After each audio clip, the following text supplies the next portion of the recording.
Good morning. You're listening to Wait a minute. Just start over when you're ready. I have nothing to do. Just Good. Next makes it better. first time here. I know. You're an expert. Good. All right. Good morning. You're listening to Dr. Heather Williamson, the Leadership Doc, host of Talking Leadership, and it is a very early morning, but I have a guest in the studio today who is going to get you set. And if you like alcohol, then this is your gal. So in the studio today is Michelle Davenport, and she is the owner of Three Crosses Distillery, which is located in Powhatan, Virginia, a small little town where I live in. And I have frequented this place a lot. Michelle doesn't always see me there, but sometimes I'm hiding. But anyway, she is going to share a little bit about the experience of opening up a distillery in Powhatan and all those successes and challenges that come with it. So welcome to the show. Thank you. Thank you for having me. Good morning. Good morning. So tell us a little bit about how you got started in the distillery business. Oh, well, funny enough, like all good projects, it always starts in the garage. And I'll preface it with saying it's highly illegal to own or operate a still without a federal license. Yes, it is. Yes, So if anybody's listening, please don't do this. I made the mistake of giving my husband a 1-gallon still. But, did not know that it was illegal to own or operate. You can make essential oils, you cannot make distilled spirits. Right. We did not know that. So that 1-gallon still went to a 5-gallon still that kind of escalated. And next thing you know, we had a larger still. We found out what we were doing was highly illegal, could go to prison for it. My husband had a day job. I had 2 small kids at home that were not distilling with him in the garage. And next thing I tell him, I said, please cut this out or go legal, because when the feds show up, I'm going to go to prison. And because you're the one instigating all of this. Right. I somehow instigated this. So next thing I know, I am on a plane to Kentucky to learn how to run and craft distillery. He kept his day job, and here we are. There you are. Yep. So we've been legally open 4 years now, going on 5 in August. The kids are grown, so all ended up well. Yeah. So they're out of the house, don't have to worry about the the parents being taken away and thrown in jail. And what are you gonna do with the kids? If I go to jail now, they're perfectly fine. Yeah, they're old enough to take care of themselves. So if you have not been to Powhatan, you need to go to Powhatan, because this is a little gem that I know when they have the wine festival, you probably open then. I don't even know if you are or not. No, because we're at the festival of the Yeah. grapes, so we closed that day. But yeah, we're right there in the heart of the village in Powhatan County. And you need to go there because they have great concoctions, as I'm going to refer them, your specialty drinks that I think are, well, they're marketed based on like your month, like Valentine's. You've got your Valentine's specials with the amazing Valentine's related names. Yes, that's all my bar manager, Justin. He's the guy behind the cocktails and behind all of our menus and all the names on the menus. Yeah, that's my guy, Justin. So, and that's a great marketing plan for you guys. I think because, and they range from the different liquors, so whether it's vodka or bourbon or whiskey, I guess it is, and rum, and then moonshine, vodka, and gin. I knew I was missing one. And your concoctions that you make or that he comes up with are tasty, and I'm amazed about the marketing piece of that because the names that he comes up with. Yes, that's all Justin. We have to rein him in sometimes. Yes, right now the Valentine is called the Love Menu. It's a little racy, so if you blush easily, it'll be hard for you to order a cocktail. Yes, because I can think of one drink in particular. We have a couple that are. And so, but every month you do that. And yes, it's about kind of goes seasonally. We've had everything from the Game of Thrones menu. Yeah, Valentine's is always, there's always a Valentine's menu. We've had like I'm trying to think back. St. Patrick's. Yeah, we got St. Patrick's, and then we've had 80s themes, it's just, there's always a different theme. And the holiday time. Halloween, Yes, Christmas, yeah. yes. So I know that when COVID hit, you all had to pivot in Yes. what you were doing. Yes. So tell me about that. So we'd opened, I guess, 2018, 18. and then 2020 hit. And right there when the governor said they were shutting down for that 2 weeks to flatten the curve. And a friend reached out and said that she had seen another distillery was turning their alcohol into a hand sanitizer. And we're like, oh, we can easily do that. And we looked, and the World Health Organization gave us the recipe that we could use. And we had the stuff that's the first part of distillation. It's the very first part, comes off the still, about 190 proof, called 4 shots. It will kill you if you drink it. Right. But it will kill any cootie out there. And we had about 10 gallons of 4 shots that we used to sanitize the distillery, and we made them into hand sanitizer. And a gal who now actually works for us happened to reach out to a news channel, and we just got inundated. That's where I know you got from. Yeah, that's us. And that 10 gallons didn't last but like a hot second. Yeah, I remember it went out fast. Yes, went out fast, and we started donating it to first responders. And we got hooked up with Bon Secours hospital chain here in Virginia, and we were able to support the hospital chain with hand sanitizer, because I didn't know anything about it at the time. I learned since they don't have like hand sanitizer on the ready, like in a warehouse somewhere. It all comes, it's like a point of sale, or they have a name for it, where they put an order in, it gets delivered. I just thought they had a massive warehouse full of the stuff. No. So these poor doctors and nurses, no hand sanitizer, rubber gloves, mask, any of that. So we were able to supply them through Virginia, most of the state of Virginia. We were able to support a hospital chain in Maryland. And like I said, we were donating it to first responders that came in the door, anybody, men, women in any uniform, nurses. And then we were selling it to the public, and it kept us afloat all the way through COVID. And it garnered us a lot of positive attention. And we actually were able to keep all of our employees, as well as pick up a couple. Nice. So we got really blessed with being able to pivot like that. Yeah. And I know one thing that is challenging, and I don't know what the laws are on this, but I know when you first opened up, you had small appetizers, and now you have a restaurant. Yes. That's part of your business. So tell me a little bit about when you were trying to open up a distillery. What are those things that you have to be aware of, or that you found out? Because I mean, that's a unique. Yes. So when you business. open a distillery in the state of Virginia, with your license, you were only allowed to sell 3 ounces of alcohol per person per day. So we have to monitor everybody that came in the door and how much they drank. Right. There was a limit. There was a limit. And once you hit your limit, I had to send you out the door. I can sell you all the bottles you want, but I had to send you or cut you off essentially. So to get around that, because there are no bars in the state of Virginia, there's only distilleries that make and sell alcohol, and then restaurants that sell alcohol. We had to open up our restaurant, which is the Table at 3 Crosses, which is attached to the distillery.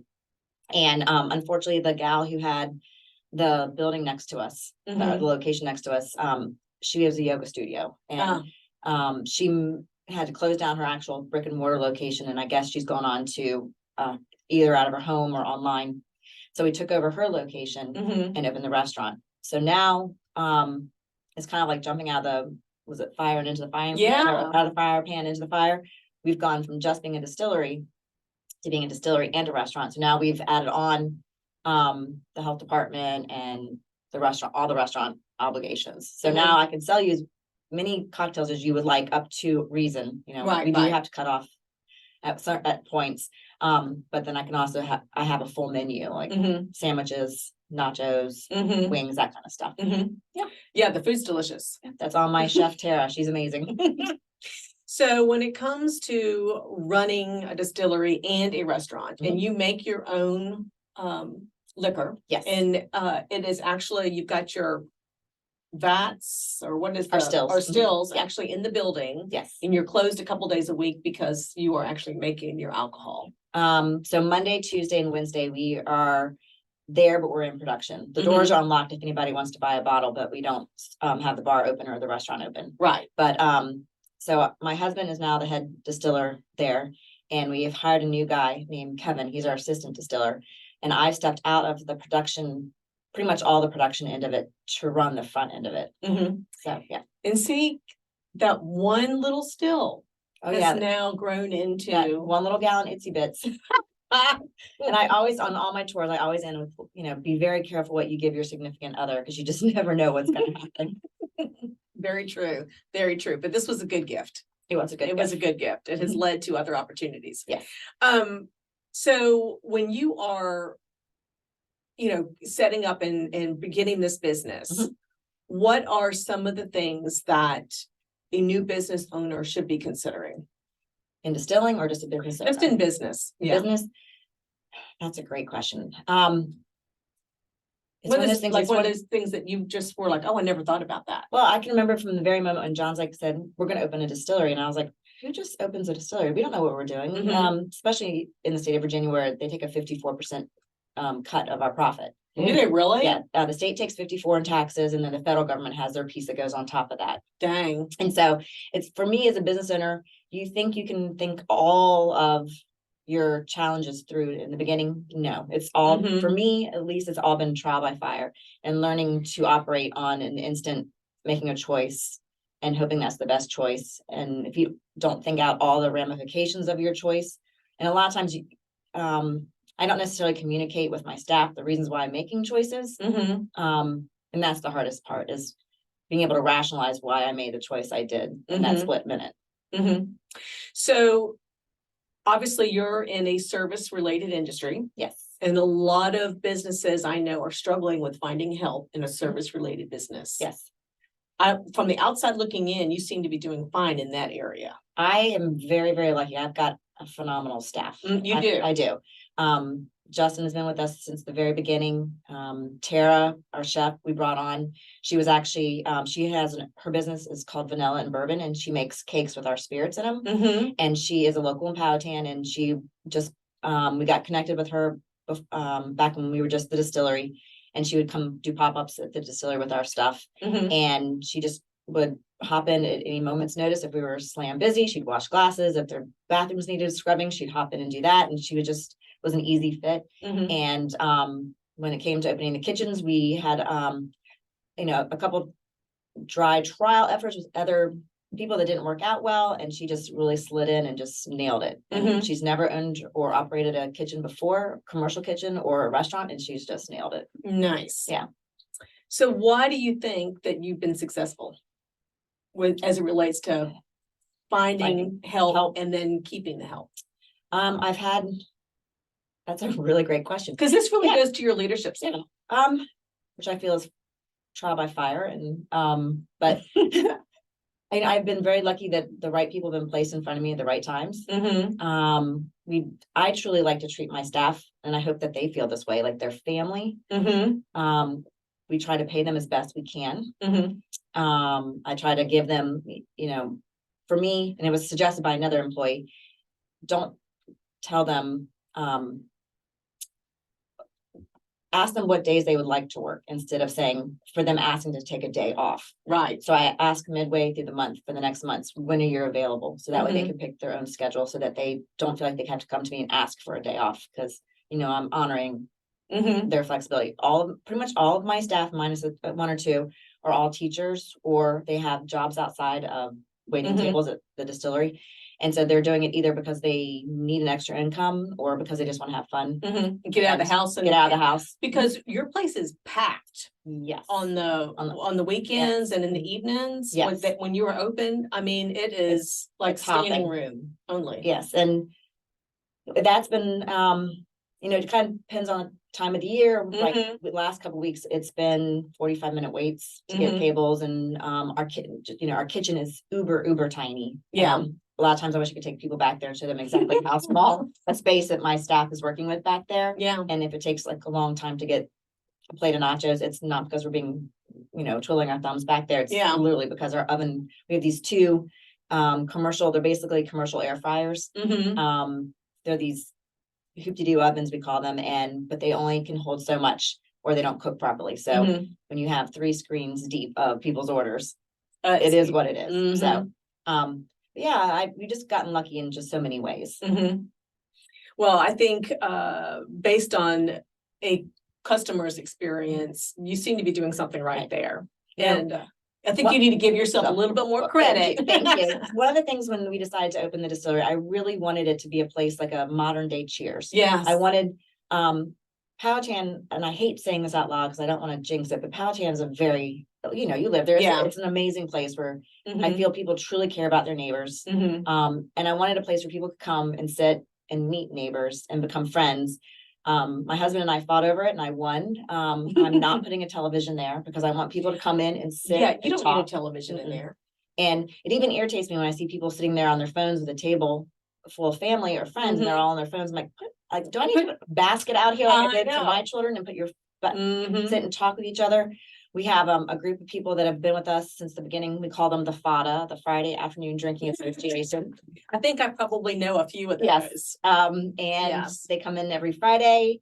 They become good friends there. And it always tickled me that they didn't know each other prior to us opening. And now they're going on vacations together. Oh, We've wow. been through illnesses together. One particular guy, we've waited for him to get out of the hospital for 2 months and having him come back was like a homecoming. Mhm. Came back this week.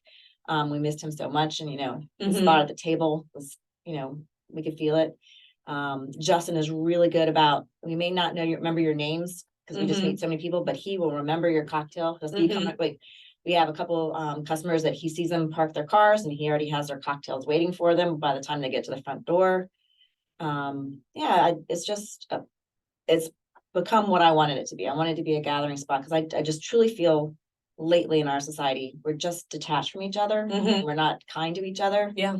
And a lot of times, like we'll go, like I'll know, so either my own family, we'll go to dinner. If there's a TV, I don't care if it's a sport that I could care less about. I get sucked in Yeah. reading captions. Oh, yeah. I did not want that. Well, I think you have created a culture within the distillery, within Three Crosses, that is really conducive to having those conversations, to making people feel like they're a family, because you treat them like a family. And so it's just kind of morphed into that experience. I'm glad you feel that way. 'Cause, Yeah, I really do. It's the challenge, Mhm. when you get one bad Yelp review or one nasty email and it puts a Yes. damper on your whole entire Mhm. feeling. So You just have to ignore those because Yeah. some people just like to complain. they do. So I know that you have a mission of giving back to the community. And I Yes. know I sit on the board for the Powhatan Crime Solvers and you Mhm. were generous enough to allow Powhatan Crime Solvers to be a benefactor Mhm. for a night of sales, Yes. partial sales. So tell a little bit about what that mission is to you and why you do it. So John and I, my husband, the other owner, we truly feel we've been blessed with the opportunity that's been given to us with this distillery. And one of our things we decided right off the bat was we wanted to be able to give back. And a portion of all of our bottle sales goes back to causes. My husband's a former sniper in the United States Army. So we are very driven towards veteran causes, men and women in uniform causes, and animal causes. Those are kind of our 3 biggest ones that we kind of support. We have these things called Thursday night fundraisers. And on Thursday nights, depending on who the charity is the night, a portion of the cocktail, appetizers, and tastings go back to support the fundraiser. This past week, we had the Alzheimer's Association. We have Hope House coming up, I believe, March. And that's another charity within the county. I believe they support, so if I'm getting this correct, they support women in transition with housing, abusive relationships, I believe, if I can remember that one correctly. We have done everything from, and I have a book signing coming up, actually my first book signing. Yeah, do you know if you know Hannah Setzer? She does Hannah's elderberry syrups. No. She's a local Powhatan gal. She wrote a book. She has a disability and her book is called I'll Pray for You and Other Outrageous Things People Say to Disabled People. Oh, So that's our first book signing. So, nice. a little bit of everything. Well, just to let you know, I wrote a book a few years ago. Oh, Yeah, it's called Magnetic Trust, How Great Leaders Keep Top Performers and Get Extraordinary Results. You Yeah. can get it on Amazon. Or my website. Right. Um, we can do a But book signing. I know, but I love the idea how you support the community and, you know, give back to those that, especially if they're small nonprofits. Mhm. You know, the way they get money it's a struggle sometimes. Yes, especially right now where everything Yeah, is gotten more expensive and people may not be able to give charitably as much as they used to. exactly. Yeah. And Exactly. another, I forgot, or one of our biggest ones is Powhatan Animal League or Animal Control. Uh-huh. They are part of the sheriff's department, but it's a non-euthanized kennel. Mm-hmm. They only do that for certain cases. And they are, I think, they very rarely euthanize if at all. So, Good. and they- I hate yeah. kill shelters. yes, yeah, but people say that we're, they've questioned us about the animal control. I'm like, no, it's a non-euthanized situation. Mhm. So we take good care of them. Yeah, I'll walk out of here and remember all the other people we take care of, but That's okay. That's okay. You They'll take hit me care of a later. lot. Yeah. So how do people get in touch with you if they wanted to find out where Three Crosses was and? They can always hit our website at Mhm. threecrossesdistilling.com. We're on Facebook and Instagram. Mhm. We are located in the heart of the village of Powhatan, which those people who are not familiar, we're not as far out as you think we are. You can either hit us from 60 288 or Mhm. 64. We're about 45 minutes outside of the city of Richmond, give or take where you are in the city. Mhm. Mhm.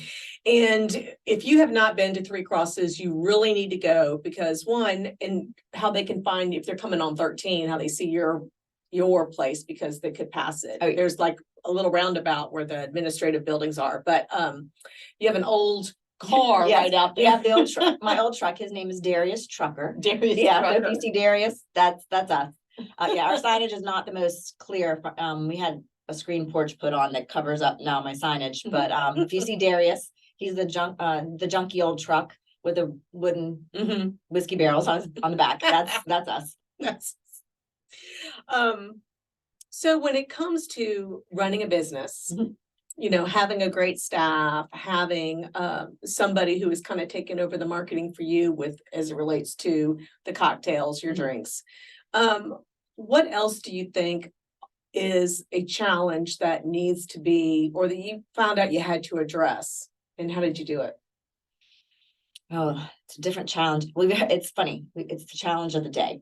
A challenge of the day. It's always something is what, Mhm. whether it's a piece of equipment that's breaking down or an employee that having challenges that you have to learn how to handle. For Mhm. me, it's constantly myself having to learn something new, Mhm. whether it's learning how to be an HR.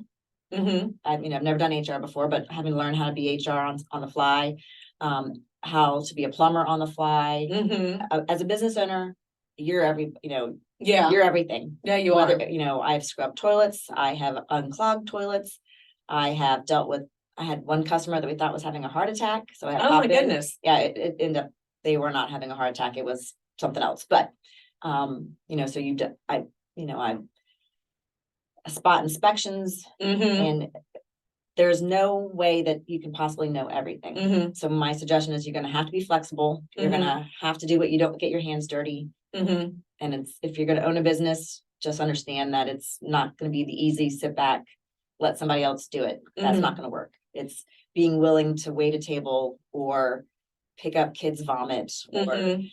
um, you know, declog your ice machine. You're making it sound very romantic. it's very, yeah. I always thought being a business owner, you just sat back in your office and you kicked your feet up and you just took in the revenue. And no, That's not the way it No. works. we've had couples get in fights at the bar. We've had, we've Uh-huh. had to throw people out. Well, we've only had to throw a couple people out, but you deal with people that have been, who walked in seemingly perfectly fine, had one drink in your establishment and then went Mhm. completely downhill. Mhm. So it's, you gotta be a bouncer. You gotta wear a lot of hats, and I think you gotta learn how to wear a lot of hats gracefully on the fly. Mhm. And then the hats that you just are not really good at wearing, Mhm. finding people Who are good, who are good at that, wearing Or- that hat.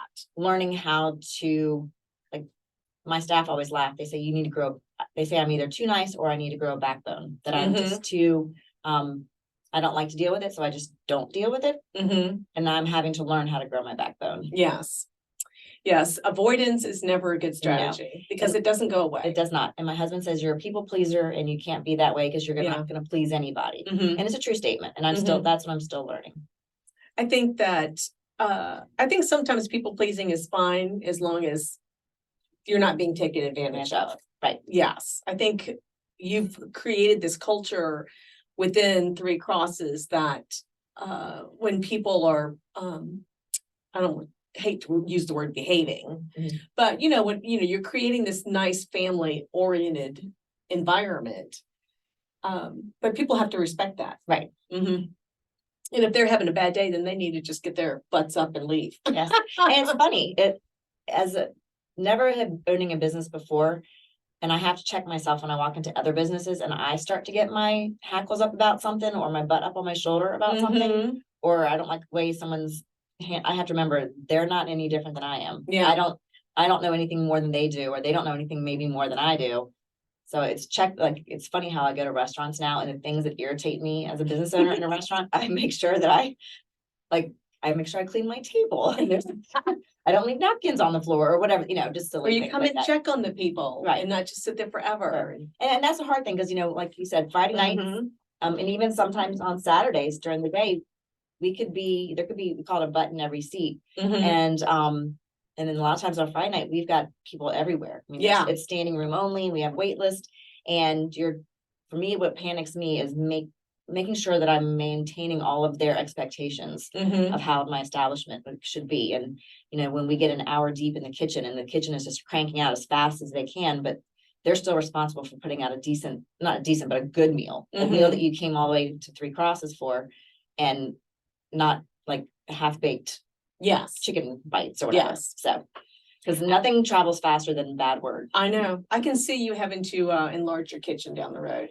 There's nowhere to expand it, unfortunately. Dang it. Yeah. You have to get into Michael's spot. Well, so it's funny, the way the building is situated, Yeah. right beside us, on the other side, on one side of the kitchen is a shed. It's his shed for all of, for those who don't know, my landlord, Is a developer. he's a developer and he owns half of the downtown, and that's his shed where he drops, where all of his stuff goes. And then the other part of his building doesn't connect Mhm. in a perfect angle with our kitchen. Mm. So, and we're in that weird little, do you grow or you just sit happily where you are? And Yeah. just maintain and figure out how to make it. We're always thinking, Tara's never been in this service and I've never been in this service. I was in Mhm. advertising prior to this. So I never- you've got some background on how to get the word out.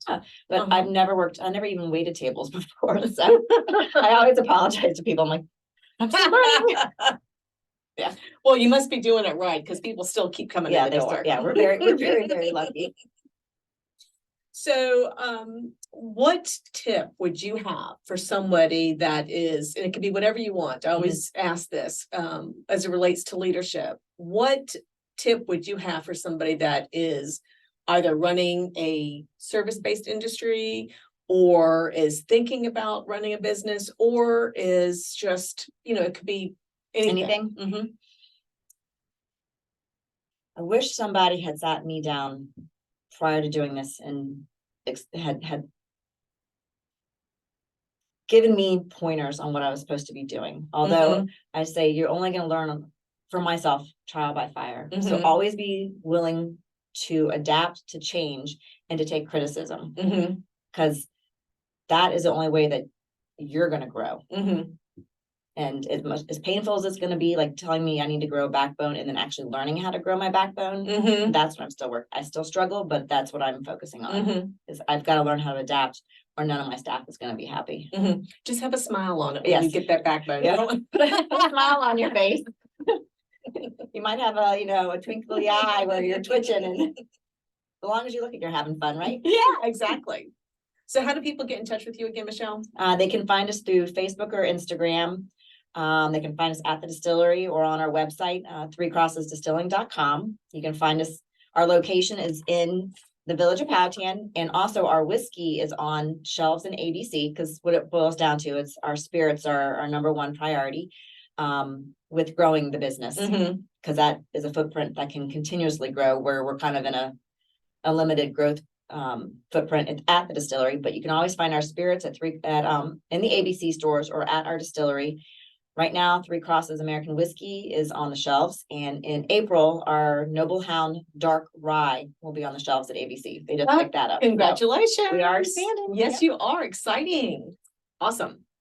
Well, that's going to do it for us today. And I want to thank you for being my guest on Talking Thank you for Leadership. having me. Yeah. So you can find us on ESPN 106.1 FM and have a great week. But if you are looking to improve your leadership skills, then please check out my website at transformationgroupllc.com. And I will talk to you later.